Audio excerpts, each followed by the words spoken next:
Hello, and again, welcome to Bit Depth. I'm Santiago Ramones. Across from me is Nia Moné. Thank you so much for doing this with me. Thank you for having me. I really like your stuff. I love what you're doing, and I'm excited to get to know you better. So, first of all, who are you? What do you do? Hi, I am Nia Moné. Some people call me Nini, and I'm a singer-songwriter, stage designer, and sometimes I host a show called Nights of Neosoul at Hubbly Bubbly, and I just kind of do whatever makes me busy and makes me happy. So Yeah. So I guess which of these are your main thing? I would say most likely singing, songwriting. That's definitely the thing that people probably mostly know me for. Mm-hmm. So yeah, well, let's start there. How did you first get started in music? I feel like everybody, especially if you've always just had a thing for music, you always just kind of listen to it. But when I first started doing it was probably 2018. I realized man, I do love to sing and it's something I enjoy doing and I have ideas. So I started writing music, and it actually was my best friend, Sarah Farrell. She inspired me because she did poetry a lot and she just wrote stories a lot. And so I was like, you know what? I know I can do the same. And I honestly felt I'm not a person who can write in a diary for one. So I was like, so this is a good way for me to get things off my chest with writing rather than feeling like I have to go, dear diary, today, I can make it very interesting on how I could tell you a story. And so, 2018, and just got out of a weird 7-year relationship. And I was like, you know what? Yeah, I'm going to do something that makes me really happy, which is music. So, yeah. Taking note of the fact that you said making a story or telling a story. And that's something that I think maybe is not acknowledged enough for people who think of music like it is a story and we're telling it in a certain way. And so it's not quite, a novel or something. It's not quite even a short story, but it is actually a story. Right, exactly. So I guess what have you learned about yourself once you started doing music or writing music? What I learned is that I speak very proper sometimes. The words that I decide to use, maybe it's just because I'm here in Oklahoma at the moment. I feel like I've gotten to travel a lot, and so I feel like that definitely has imprinted in my writing. Yeah. Just because the way I put things, I noticed I would have never heard that anywhere else. So I just think that's kind of cool. It's kind of I don't know, handwriting for songwriting, Sure, how you decide to put things. And so, I learned that I could be pretty witty when writing a song and stuff. And just how good it feels to be able to convey emotions, because that's not something I was well versed in before making music. Yeah. When did you start singing? So singing, I started in 2019. I had just turned 21, and Sarah's brother, Don Jaye, he's an artist here in the city. He told me to get out and network because I told him I was wanting to do music, and he was like, well, you got to talk to people. It's literally that's how you do it. And I was like, okay. And so I turned 21, went to 51st Speakeasy. Actually, it was the first bar I actually ever went into, and literally I just met probably 3 of the best people I could have met. Original Flo, and then Desiree, and and Millie Mesh. I was like, who was the third person? And that really just kickstarted everything. I just told them what I wanted to do and stayed in contact with them, and from there I grew. And Flo actually booked my very first show and my very first paid show. So yeah, he is amazing. He's a great person. So then, well, I have to dig into, you'd said you're in Oklahoma right now. Where are you from? I know you already said in the form that I had people fill out, but you're not from here. And how did you get here? Yeah, I'm originally from North Dakota. Grand Forks, North Dakota is where I was born. It is extremely cold. I do not, I'm not going to say I never want to go back. It's just not my first choice. But both my parents were military, so we were fortunate enough to travel the world. Yeah. So after North Dakota, I lived in Japan and then Guam, and then we went back to North Dakota. But then right before here, I was in England for 4 years. And so, I just got to see a lot of the world. Yeah. So, how I got here was my mom got stationed here at Tinker, and we just haven't left. Yeah. She retired here, and I actually found out that my grandparents were from here when we moved here. I had no freaking clue, like until like 3 years into living here. They were like, yeah, like we were from here, and I was like, I thought you guys were from Texas, but the more you know. So I have Oklahoma roots, I guess. So I guess tell me about some of the travels that you've been on. What was Japan like? What was England like? Japan, I will be honest, I was super young. I was like a toddler. So I mostly remember Hello Kitty, the candy, the snow, because they have great snow over there. Like, I don't know what it is about maybe the position of it on the earth, but it's like the best snow to go sledding in. But I did like, I obtained my love for anime and stuff there, I think. We used to watch Sailor Moon and like when it was on Cartoon Network and stuff like that. And so Japan will always have a special place in my heart because aesthetically, I feel like they have one of my favorite aesthetics ever. Just the way they like clean lines and things are very balanced. And I love how things are low to the ground. Like I literally purposefully got a bed like frame that's super low to the ground just so I could get that feel because I don't know, they're just very, I just love Japan. Like you can't help but love it. It's just so cool. Guam, that definitely was a very interesting place to live. It was the first experience where I like realized that not every place has 4 seasons. You know what I mean? Like, cause it's like smack dab on the equator. And so it doesn't really get all of the things. It just gets an occasional like tsunami or hurricane or something. But that was just like a really cool place because that was when I was aware of the differences of culture. You know what I'm saying? Like I was like kindergarten, I want to say. And that was the first time I could be like, oh, so this is completely different from how me and my family do things. And that's like super cool. And maybe I could adopt some of those things into my life. And then England, that probably hands down is the most, the place that made me who I am the most, if that makes sense. English humor and TV and media is just completely different from here. And so I was truly culture shocked when I moved because for most of my life, I had not lived in the U.S. And then when I did, I was in North Dakota, which like barely counts because it's so far removed from everybody. But yeah, they just have a very interesting way of putting things, like especially in their music, like just the way that they decide to convey a message is completely different from how Americans or any other country does. So, yeah, I think it was like it's my favorite place probably to date. Where did you, I guess, end up with like who you wanted to be? I don't know. I moved a lot when I was young as well, but it was also just like all in Oklahoma City. But it was like, you know, moving between like different schools and stuff, and you're sort of like picking up your life and like starting over again. Yes, so over and over again. So I guess like, where did you find your footing in a way? Like like this is Nia. Yeah. I would say here.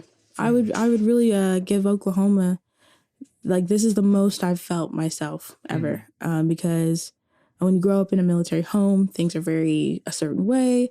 And then the relationship that I was in was also that same like kind of strict, I had to follow weird rules way. And so when I turned 21 was the first time that I could make decisions without the influence of others. You know what I mean? And I found that here. And so I found that doing music here. And so, this place means a lot to me. Yeah. Did you go to college?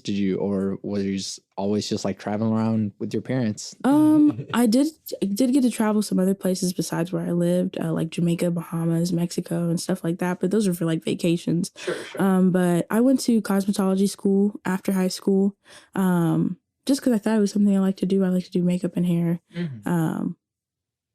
But no, I didn't really do it in college. I just personally didn't feel like that was part of my path at that time. I mean, I'm completely open to it later, but it never was something that was pushed by my parents because I feel like there are other ways to be successful besides going to college. And so, I just kind of been floating around the last like 4 years and just enjoying life as an adult who can make her own decisions. Yeah. And I mean, nowadays, who needs that debt anyways? So exactly. That really was what it was for me. I was like, well, will the job that I'm learning to like Yeah. like learning stuff to have, will it pay off all of this in a good amount of time?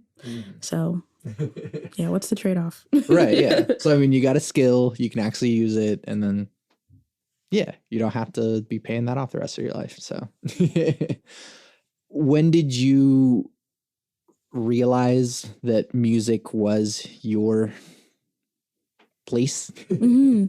I realized, I think, like I said, 21 was really like the start of a lot of things. So 21 years old, when I started like getting comfortable on stage, and I was like, okay, I really can like help people, and like people can relate. Especially recently, people have been telling me my song Clouded Potions, like they really can relate, and like they feel the words. Like it makes me emotional when people tell me they've cried to that song, because I cried making the song. So yeah, I'd probably say 21, just floating around and doing music, open mics, any networking event I saw, I was there. So yeah. What are your biggest musical influences? My biggest musical influences are probably Amy Winehouse, hands down. Her way of writing is truly just gut wrenching. Like if you ever just read her stuff, even if you don't know who she is, even if you've never heard her music, just the way she paints a picture with her words is so captivating. So Amy Winehouse for sure. Kings of Leon, I like the way they write as well. I think that is just so interesting how they just put stuff. I don't know how to explain it, because it's like they're not quite country, they're not quite extremely alternative. They kind of just do whatever they feel at the time. And the lead singer's voice is just killer. So Sev Deliza, she's visually one of my favorite. I love her music as well, but if you're not familiar with Sev Deliza, I tell everybody this, you have to look her up, because she's going to be ahead of a lot of things here in the future, like very soon.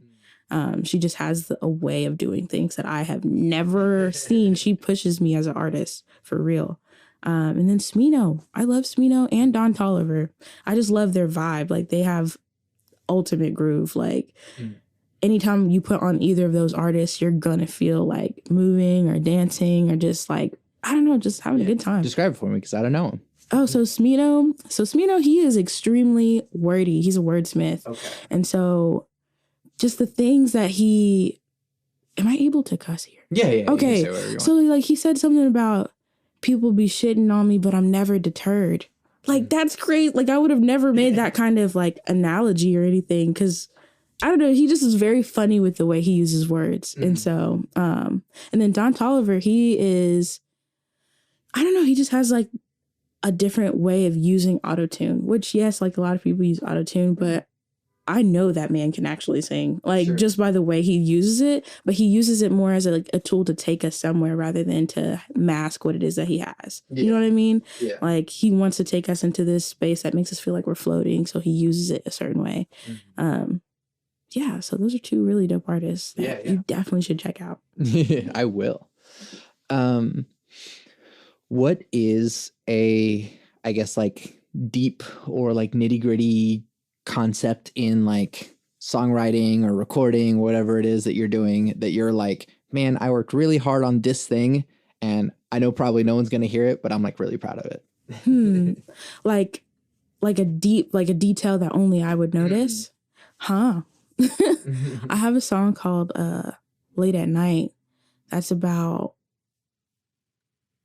pretty much just like being in a toxic relationship and feeling like you're losing yourself, and like literally the way I arranged my vocals is kind of disorienting because I wanted, even it's still pretty and melodic, but it's still slight, like there's a dissonance. I think that's the correct word, where it's slightly off to where it makes you feel somewhat uneasy during the song. Yeah. You're still enjoying the song, but there's just something that you're hearing that you're like, I'm not sure what's going on there. And that's exactly how I felt during this relationship. And so, I put those things in there. And like backing vocals, I am very intentional with how I put them in my songs. And so stuff like that. And just like maybe taking away words. Like there's a phrase that says late at night when I think about you, but then I shorten it one word more and more because you speak less in a toxic relationship near the end. Like as it goes along, you say less. Yeah. And so, just like weird little stuff like that unless I told you, you probably wouldn't know. You know what I'm saying? But like, it is that kind of stuff that like, if nobody is listening that closely, or if nobody is told like, hey, there's actually this really cool thing in there, you know, maybe people might not pick that up and be like, oh man, this is brilliant. Like, I love how she did that. So, why music? Why music? Yeah. I feel like it's the most me. It's the most freeing vice that I've been able to experience, especially when you get to do it with other people that enjoy it as much as you do. Yeah. So yeah, that's why music. Tell me about Neosoul Nights. Yeah, Nights of Neosoul. So that is a show that Thomas Who actually had asked me to do, I want to say last year, in 2020, like fall of 2020. It just was kind of a way for more singers in the city, singers, to get heard, because at the time it was a lot of rappers, which love rappers, but what about the singers? Yeah. You know, a lot of the time, singers don't get the same kind of platform that a lot of rap artists do. You know, I had noticed that when I started networking. I was like, man, I love the live music vibe, but where's the singing? And a lot of the singing that I had heard, it wasn't a lot of younger people. It was usually an older group. And that also is great. But what about the people who are just starting out, or they just don't know where to go? Yeah. So I wanted to be kind of what Flow was for me. Have a place for someone to be like, hey, can I sing a part of your show, so that I can get comfortable, so that I can network, so that I can just grow as an artist. And that's what Nights of Neosoul is for. I ask people who I feel are capable of doing great things and have them on stage, and yeah, just let them do their thing. Let them be them. I try to make it as stress-free as possible, because I freaking hate when someone's like stressing me out. I try to make it super organized for them. And yeah, I just wanted any singer who wants to be a part of Nights of Neosoul, feel free to DM us, and we will definitely work with you, hear what you got going on, and get you up there. Yeah. So what is Neosoul? Neosoul. So there's soul, and then there's Neosoul. So it's the new approach, I would say, to soul. So if you listen to like Music Soul Child ever, that's like an older version of soul. But now people are incorporating new sounds, and even like, I don't know, it's kind of hard to explain because it's got so many different facets to it. But I feel like people are now incorporating more electronic sounds into soul that were not there before. And I feel like that's what makes it new. Just being able to have more gadgets to play with when you're making an R&B song. Yeah. And yeah, that's what I would consider it. And it's always really hard to like describe genres anyways. And like, this is a question I ask often as well, is like, does genre matter anymore? I would say to an extent, yes, but I feel like it's so much easier to fuse different genres together now, if that makes sense. Like, I do feel like sometimes you do need a guide, because I could say I want to be a reggae Nia, but I also could do opera as well. But, you know, I'm still going to need some kind of like, I don't know, guide to, because there's an audience that listens to that. You know what I'm saying? So I would say, yeah, it still matters just a little bit. Yeah. Well, because that's the thing. It's like we're also trying to sell ourselves so that people will listen to it. And so it's like, what kind of music do you make? Well, it's like a little bit of everything. It's like, that's not going to help. Exactly. Someone, a producer had told me that too. They're like, because I was in that stage where I was like, oh, I don't want to have to confine myself to a box. Like, and he was like, but it's okay to sometimes, especially when you need somewhere to start. Branch off later, but start somewhere. So I was like, okay, that's actually pretty good advice. Yeah. So. What's, I guess, well, here's sort of my more like even broader philosophical questions about music. Okay. Is there such a thing as bad music? I'm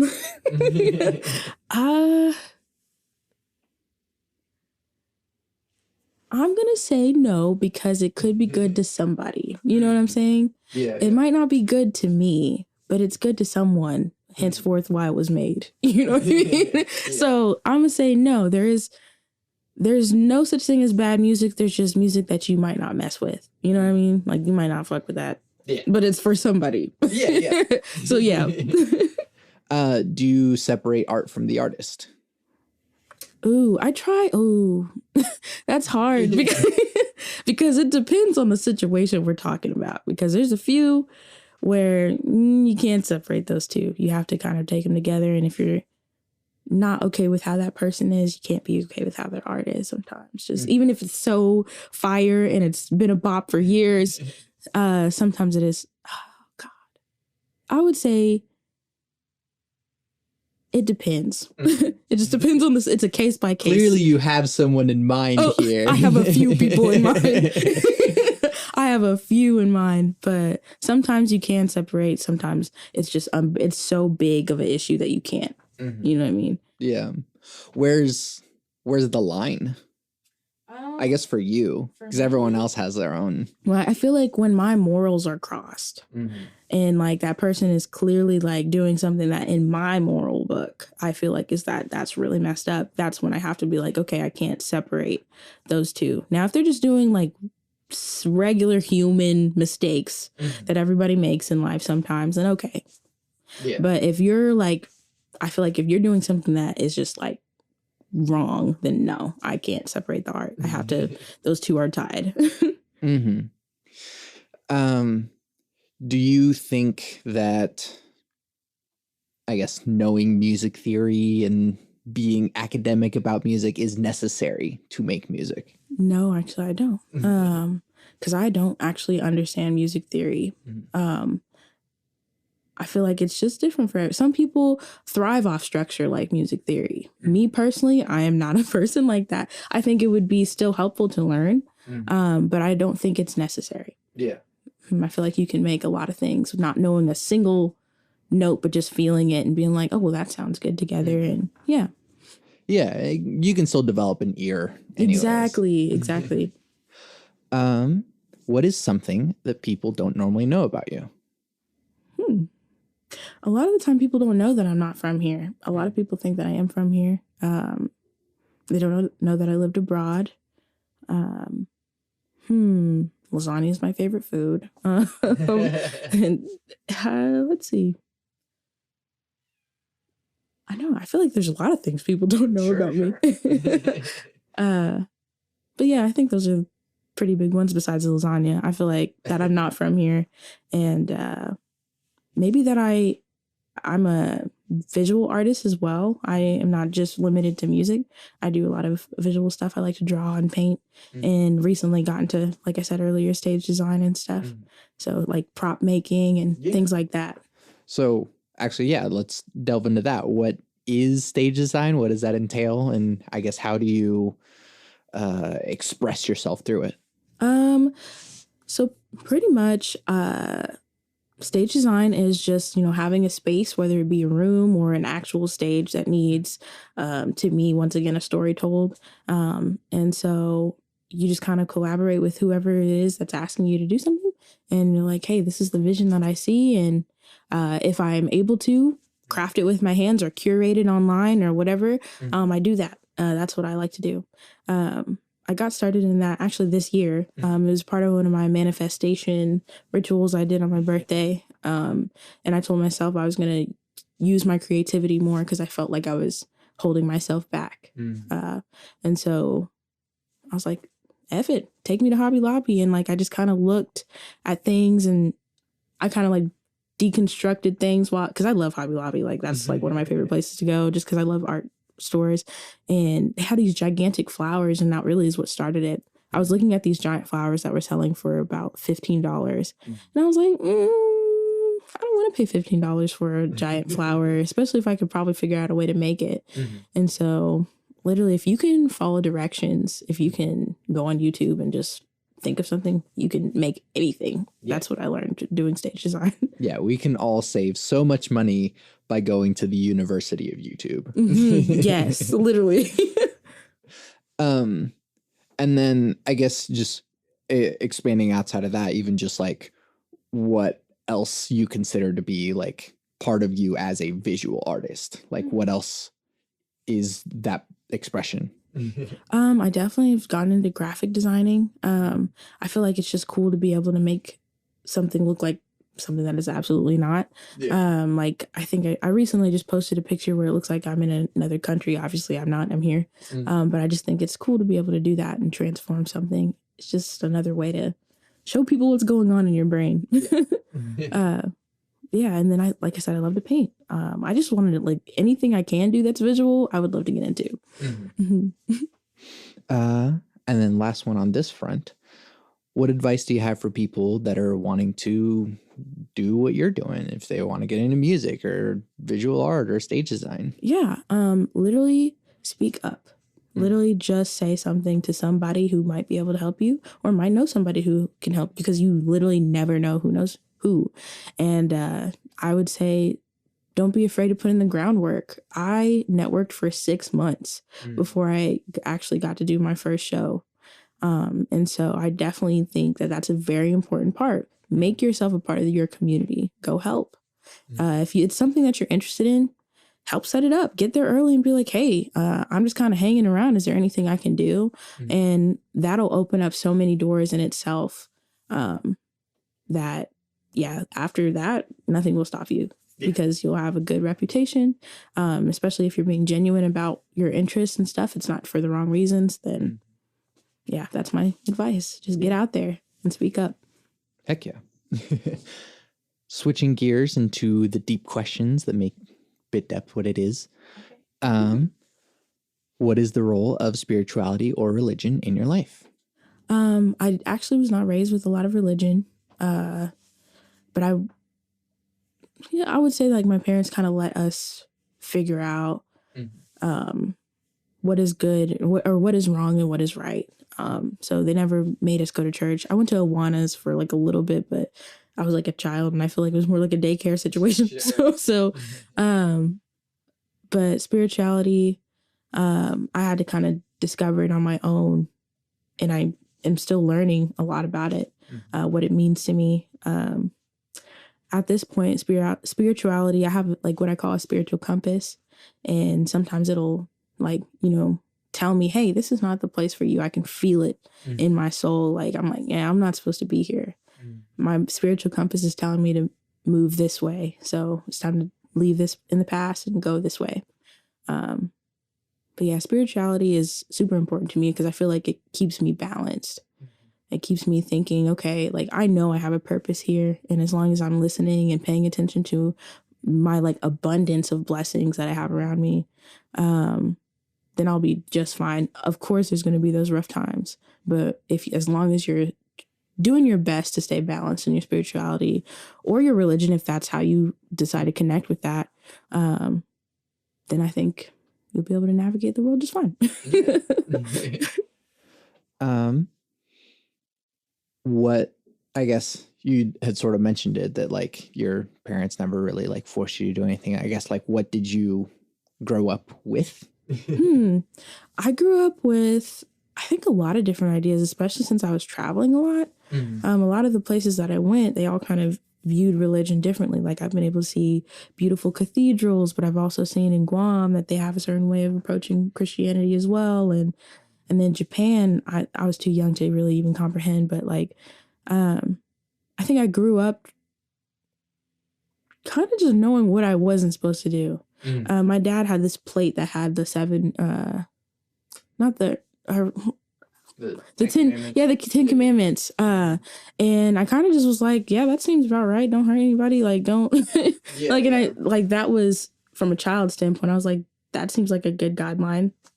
Since my parents were not telling me, oh, you have to go to church and pray, whatever. Sure. I was like, I'll just go off that. And as I got older, I still think about those. But I think I just like, I don't know, I just apply it differently now. It's not about religion. It's just like, okay, these are the things that I don't want to hurt anybody. Yeah. And so like, just don't mess up somebody's day today. Don't hurt somebody today. And I think you're doing, and do as much as you can to help. That's kind of how I move. And that's how I grew up too. Yeah. What is your definition of God? Ooh, I was just talking about this today. God is like an energy, not an entity. And he, to me, I feel like he is everywhere. or he or she or they. Like God doesn't have a form. Mm-hmm. They're in your food. I don't know. It's like an energy. It's just energy. The air that's filling my lungs right now, that's God as well. And sometimes I don't even call them God. I call them the universe. And so, yeah, God is everything. Yeah. What is free will? Free will. Ooh. Free will? I don't know the exact definition, but that's a good question, because I would have never thought of that. Free will. Can we run this one? Can we go back to this one? Yeah, sure. Okay. I want to think on that one a little more. I ask a lot of philosophical questions, and so like sometimes people haven't really like. I have to be careful with the free will one, because sometimes people don't like, ooh, crap, and then like even as they're answering the question, they're like deconstructing it. So like, they're like, wait, but does it mean this? Yeah. What do you think happens when we die? So I have a few theories. I think about this often. Energy cannot be destroyed, so I feel like it definitely goes somewhere else. It might not be into another person. It might be into an item, maybe a plant, a tree. But I do feel like your energy is just recycled because it cannot be destroyed. So the idea of going to heaven sounds so nice to me, but to me, for some reason, that doesn't seem like that's what's going to happen. I feel like I'm going to be back here in some way, shape, or form. I guess, I want to expand on that. Like, what is heaven, and why? I guess why or why not?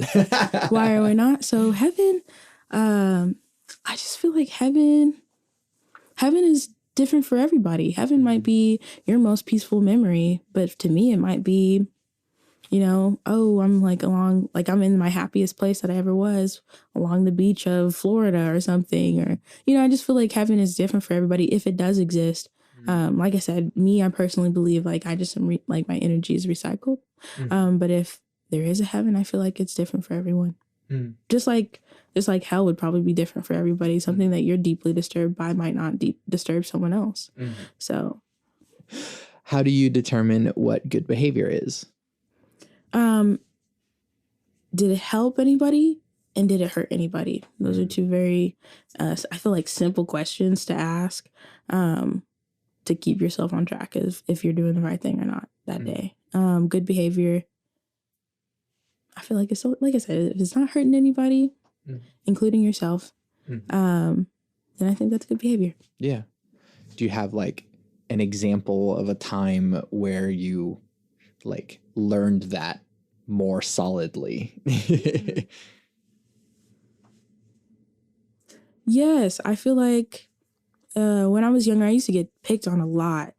I was like short. I had like a super weird hairline. It was just not good. And baby hairs weren't a thing yet, so I had no clue what to do with that. And so like, I don't know, I understood what it was to be an outcast. And so as I was growing up, and I continued to get picked on probably until I moved here, I always tried to befriend the outcast, because oftentimes they're probably like one of the smartest people in the room. They're probably the most interesting, and they just need a friend to talk to. Yeah. So I think that's probably the first time I intentionally tried to have good behavior, because I was already a nice, good kid for the most part. But I was just like wondering, what extra can I do? What can I do to make someone's day better? So. Yeah. And unfortunately, especially nowadays, those outcasts don't get enough help. And that's why we see a bunch of school shooters and stuff. Exactly. So. Yeah. Especially with like the way that social media has made us like decide what's normal and stuff. It has helped some of the outcasts, but there are still a lot that just go unheard or unnoticed. And so, yeah, it is really unfortunate. I wish there was a way for like, or I wish there was like a group, because like I used to go to Dodia schools, and there was a group literally that would like go help those kids or like go talk to them, or if they were just a little more socially awkward. There was literally like a little school club that was for those things. Yeah. And I feel like schools should implement that more because I see the difference. When I moved to public school, I saw the stark difference. I thought there was cliques before, but no, there are definitely cliques here. People were a little like, oh, we'll talk to each other, but we'll still mind our business. Here, it's like, I will not speak to you if you're not in this group or if you don't play this sport or whatever. I had never seen that. I thought that was like only in the movies. Right. You know what I mean? Like, so I was shook. But yeah, I feel like people should reach out to Outkast more. Mm-hmm. How do we reduce the division between people? I feel like to reduce division, find similarity. Everybody has some similarities.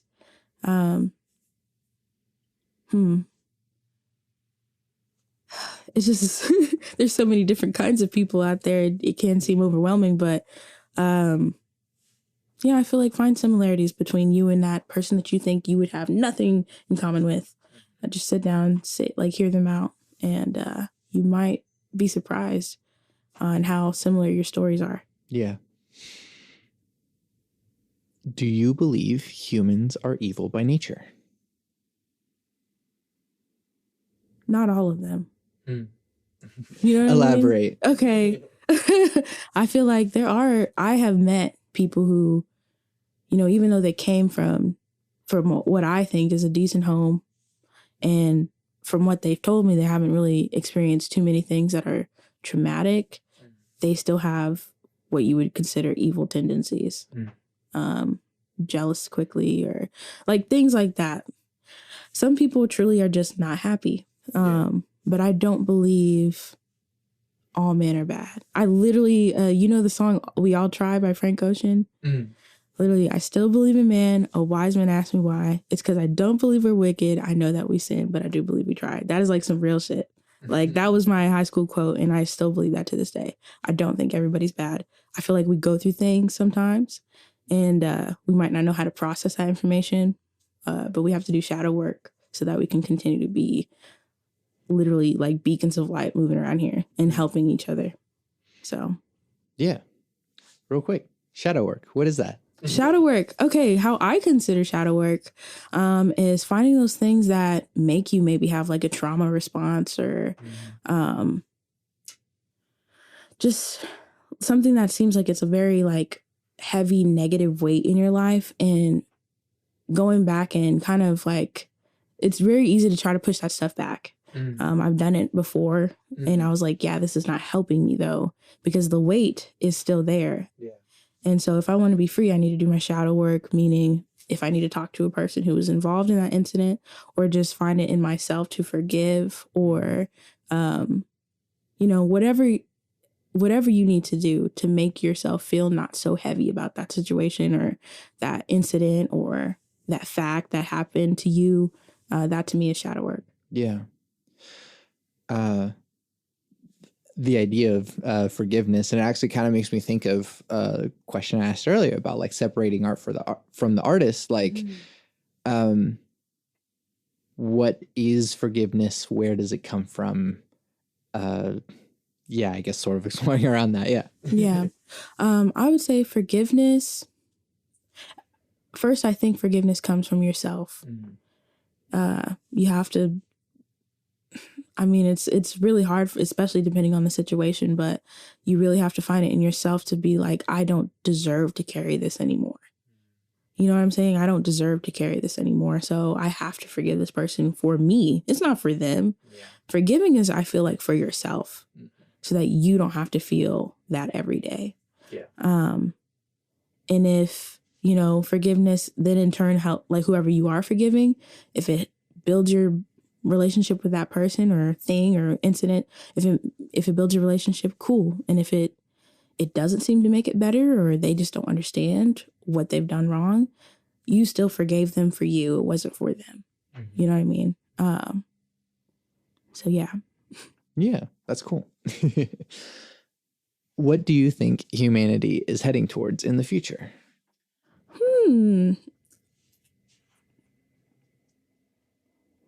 I feel like humanity, I can be nihilistic at times, but I feel like humanity, there's so many there's so many directions we could go. But I feel like to a degree, just from what I've seen in the last few years, especially with this pandemic and everything, I do feel like there is something on like the brink of like a huge, like there's something coming, I guess, if that makes sense. Not that it has to be bad. It just is going to be very, it's going to cause a huge change, whether that be in how we communicate with each other, whether that be in how we consume media, goods. Like, I feel like there is a change, like a significant change on its way, especially with things like NFTs and Bitcoin and crypto and all these things. Like, I feel like there's going to be a separation of the people who are willing to learn those things and go along with the flow with that, and those who are like very used to how we do things now. And I feel like that definitely will be, there's going to be a difference. So yeah, I feel like humanity's going to evolve for the better, but I also do feel like maybe some might, I don't want to say get left behind, but they might be stuck in old ways for a little longer. So, I mean, we still have people stuck in old ways. Yeah, exactly. Like literally I work at Tower Theater and people will call in and they'll ask for us to mail stuff to them. And it's just because they do not use computers. Like they refuse. And they only reason that they found our number is because they have a phone book. Like people like that still do exist. So that's like a perfect example. So some people will be left behind. What makes you optimistic about our future? Optimistic? I feel like people are coming together more. There was a lot of times, there was a long time where people of all different walks of life couldn't sit in the same room. And so I think it's dope that we can now. And not only that, but we're fighting for each other now, too. So I feel very optimistic about people being more together. Just realizing that we're all human trying to figure it out. So.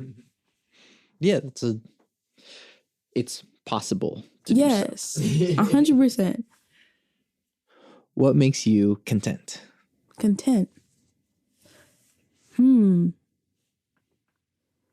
Does it have to be in anything specific or just content and just period? What makes me feel content? Like usually people answer this with like lists of things. Okay. If that pulls you in a direction. Yeah, most definitely. What makes me content is knowing that I did my best to show that I love people. Making sure my family's good makes me feel content. Making sure my friends, which is extended family, making sure they're good. Knowing that I'm happy with whatever I've done that day, I guess, really. I didn't waste my time. I'm like super huge on not wasting my time. Yeah, things like that make me content. Yeah. When will you be satisfied? Satisfaction now. Content and satisfied. Yeah, those are two different things. I feel like I'll be satisfied when everybody that I care about is taken care of, whether that be financially, spiritually, mentally, whatever the case. That's the only time I think I'll be satisfied. And I'll just keep working until I get there. Yeah. What advice do you have for people in general? Be kind. Be nice. Yeah. I know some days it's hard. I'm not perfect. Like, I've had my moments, but I feel like that is the smallest thing that we can do for each other, is just be kind and be patient with each other and have compassion. Just be empathetic. Like, truly try to put yourself in other people's shoes before you do something, and do nothing without intention. Yeah, I like that. Going with some of the like mental flags that I've been planting over time. Social media. How do you think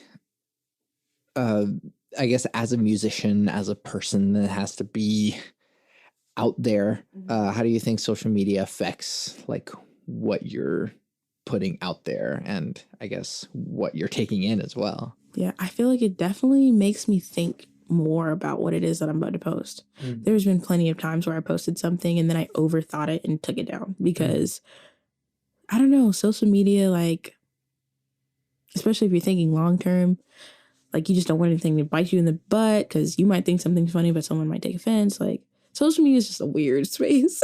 It wasn't what it was not even a decade ago. Like, it is truly like, I feel like most people's number one source of entertainment now. And yeah, as an artist, it just makes me feel like I need to put my best foot forward. Like, you know what I mean? Yeah. Like, you don't want to put anything half-baked out there on social media because it will be judged and it could be judged harshly. So it definitely makes me more detail-oriented. Yeah.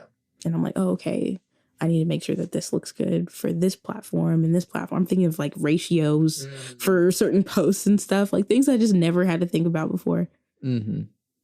Yeah, no, I mean, I look at the Instagram grid as like a portfolio. Like, it's not even like, oh no, it's like, this is what I'm sharing. Like, no, it's like, this is my professional, like, this is what I'm putting out there, and like, got to be careful with that thing.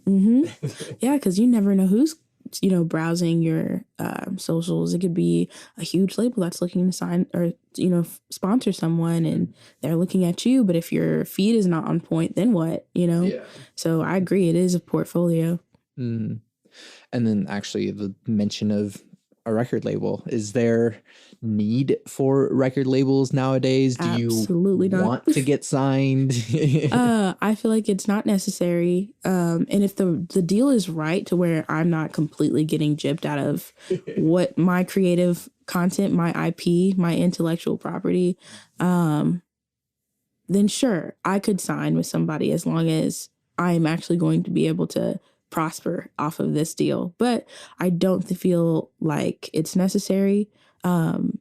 Many people have shown that you can be independent and successful, which is why I also love Sevdaliza. She's a completely independent artist. She's not signed to anyone, and she does incredible things. And it's because nobody's telling her she can't. And I feel like that is so important as an artist. You do not want to lose the ability to just express your IP how you want. And I feel like sometimes a label will do that. They'll be like, well, no, how do you this won't sell well. We already know what's going to sell well. So this is what we want you to do. And I just that doesn't sound enjoyable to me. I don't like people telling me what to do as it is. So yeah, no, it's not necessary. Yeah. Is there a separation between, I guess, like who you are as an artist versus who you are just as a human being? Honestly, I was thinking about that the other day, and I think so, yeah. I definitely feel like when I'm making music, especially since I like tend to make heartbreak songs a lot, I come off as like extremely sad. And that's just not even who I am. I'm actually really happy most of the time, and I just like to talk and joke and like have a good time. But as an artist, especially since like my use of writing, like what I use writing for, it's completely different from how I live my life. Like, I usually am getting something off my chest when I'm writing. And so my music tends to be kind of sad. But yeah, I do feel like there's somewhat of a separation for sure. But also not at the same time, because it's a piece of me. It's just like one part. Yeah. I guess sort of like the idea of like image of like, is the person that you present on like social media or on stage like any different from just like who you are in your day to day? No, I don't think so. She just dresses better. Like, honestly, because like in my daily life, I'm not gonna throw on a white wig. I mean, I could, but I'm not gonna throw on a white wig and bleach my eyebrows and make them white just for my day at work. You know what I mean? Like, I literally came from work. I have a sweater on. Also, it's just like a lot of work to like try and look stage ready. Yeah, stage ready all the time. Yeah, no. I mean, one day when I have the team to do so, absolutely dress me up every day. But at this juncture in my life, I feel like image wise, like that definitely is a experience that I've put hours into to put before everybody's eyes. But when you just see Nia at work, and that's just Nia at work. You know what I mean? I have one more question for you, potentially the most important. Cake or pie? Ooh. Let's see. Wow. This is probably the most, out of all the questions you asked me today, this is probably the hardest. Cake or pie? I'm gonna say, I might be a pie girl. Yeah, I'm gonna go with pie. What's the pie that's popping into your mind as you say, like, man, pie is the thing? Apple crumble pie. Like apple crumble pie with like a good scoop of like French vanilla ice cream. You can't beat that. Now, I've never been a huge cake person. Like for my birthday, I have cheesecake, which is not your traditional cake. Right. But I think cheesecake's kind of a pie, low key. Well, no, yeah. I mean, over the many years that I've been asking this question, it's pretty much a consensus. Cheesecake is pie. Okay, cool. So yeah, pie for sure. Because I only have cheesecake for my birthday. I don't ever ask for cake. So I'm locking it in, pie. Yep. And I do have to bring it back since you mentioned like difficult question. Mm-hmm. We put a pin in the free will question. We did. Okay, so this is a loose interpretation of what I think free will is, just because it might change 2 months from now. But I feel like free will is, I mean, it's in the name, free will. Like the freedom to do what it is that you feel is right. That is that's a good question. Like you got to keep that one on there. For me, free will is just going with the wind and like doing what I feel is right. That's what it is for me. I'm not going to say what it is for everybody else, but for me, it is feeling something in my spirit, not just, oh, it's just a thought or passing thought. Like, no, I feel it in my soul. And I'm like, I'm going to go do that. Like, that's free will. And like having the energy and like confidence enough to do that. That's free will for me. Nia, thank you so much for doing this with me. Where can we find you and your things? So you can find me on Instagram and Twitter. I hardly use Twitter, but both of them are NIAXMONE. That's Nia X Moné. And as for music, right now you can find me on Apple Music and Spotify. I have my single that I released in January, Clouded Potions. But I also have plenty of features with other amazing local artists. Like I think I have like 6 or 7 of them. And then things will be coming for you guys. Like we talked about sometime next year, something's dropping. Just because I'm really excited for you guys to see what I've been working on. So yeah. That's where you can find me, Nia Moné. Mm-hmm. There was also, I mean, I was thinking about this whenever you asked me, like, oh, where's my music? And like I was on Circa Lotus, and you are also on Circa Lotus. So yeah, there's another performance. I feel like it's good to have that because it's like, yeah, we have music, we're working on it, but also like, here's live performance. Yes, and Circa Lotus, shout out to them because they are so awesome. Like such great people. Well, yeah. So once again, thank you so much. Thank you for having me. I'm Santiago Ramones. I am Nia Moné. And now here's Clouded Potions by Nia Moné.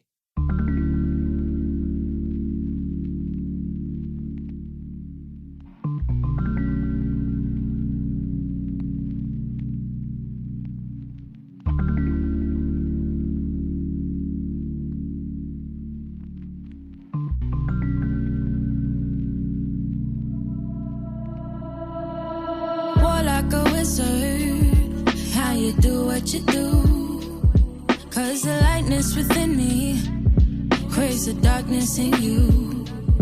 And I know that you're so sweet, still I don't have a clue why the drunkard within me craves the absinthe in you. How you keep that same straight face every time you lie. I used to have trust issues, and they multiply.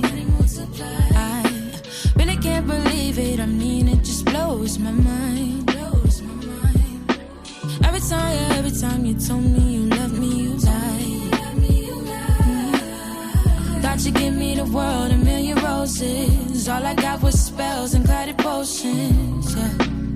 And clouded potions, yeah. Thought you'd give me the world, a million roses. All I got was spells and clouded potions. Clouded potions, clouded potions, clouded potions. Clouded potions, clouded potions, clouded potions. Hey, yeah, hey, clouded potions.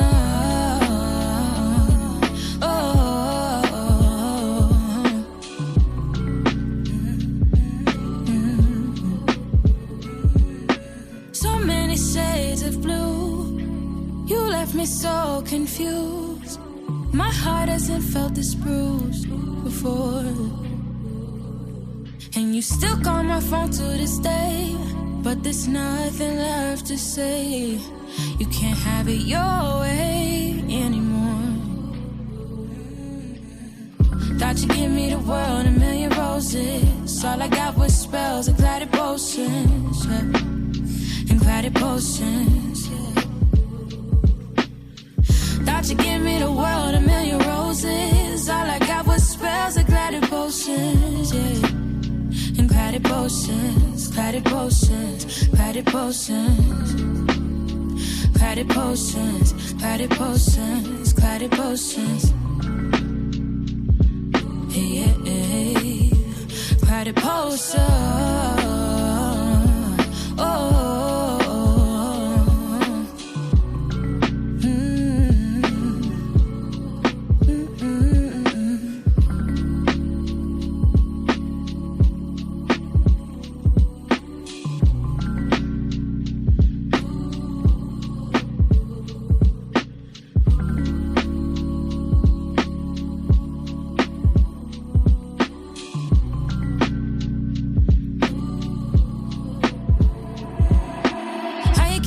Straight face every time you lie,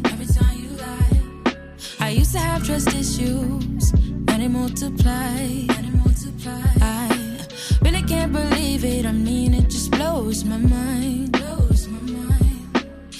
Every time you told me you love me, you lied.